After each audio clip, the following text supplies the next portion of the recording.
Hi, this is Andrew from Mosko Moto, and I'm going to give you a rundown on the Backcountry 35, the new V2, and the 25 on how to install the rear pocket harness and the dry bag that comes with these bags. Okay, so with your bag, you should have the main bag itself, comes with a dry bag, and you'll have the pocket harness and the dry bag insert.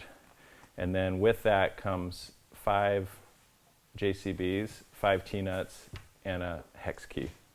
So the first thing you're going to do is, if the dry bag is in there, you're going to just want to remove it because that will free up the inside. So you can put the T-nuts inside the bag. I've already done 4 of them here.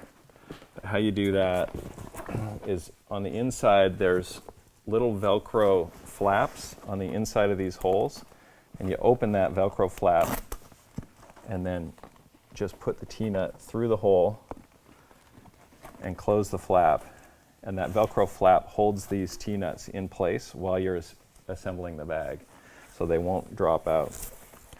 The next thing you're going to want to do is undo these compression straps, because they are going to go through the inside of the pocket harness. So once you have all the T-nuts in the holes, you're ready to start installing the pocket harness. So take your first bolt and you put it in the center hole of the pocket harness.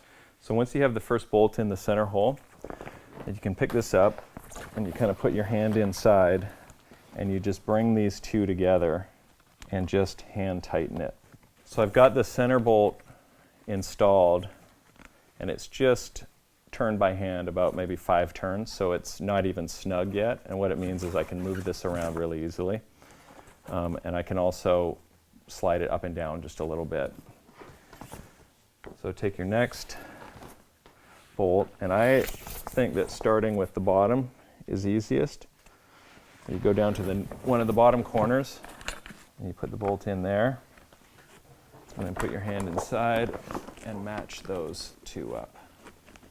Okay, so I've got all 5 bolts loosely installed in this pocket harness, and now you can go ahead and tighten each one. And if you have any trouble getting the bolt and the T-nut to match up, you can actually use the provided hex key and stick it in the hole of the bolt and actually kind of wiggle it around and put your hand inside the bag, and you can help yourself to find each one of those T-nuts. Once you get them in, then you can just start going around and tightening them up. And don't go too tight. I would go past snug. And in the lower and the middle ones, there's a service hole that's provided where you can get the Allen key in there and just look down, and it's pretty easy to see what you're doing, and then you just turn that. Okay, once you've got the 5 bolts tightened, then you can go ahead and put the compression straps back in place.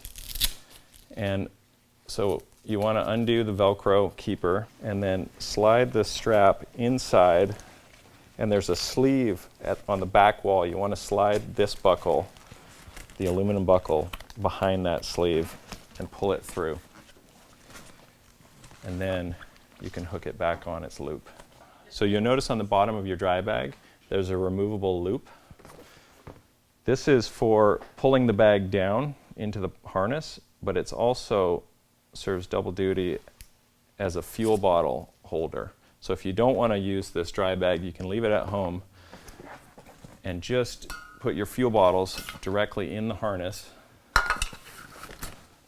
and then use this loop by going through the lids of your fuel bottles, and then make sure this overstrap goes through that loop, pull it tight, and then you can store gas on the outside of your bike, and these things will never be able to jump out because there's a mechanical attachment through the loop. So now you're ready to put the dry bag in the harness, and you can just drop it down and then grab the pull loop that's at the bottom and pull it down, and then roll it closed.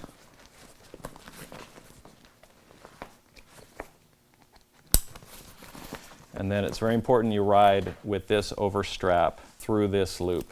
so you can virtually never lose this bag out of here. So now you have a removable waterproof pocket on the Backcountry 35s and the new 25.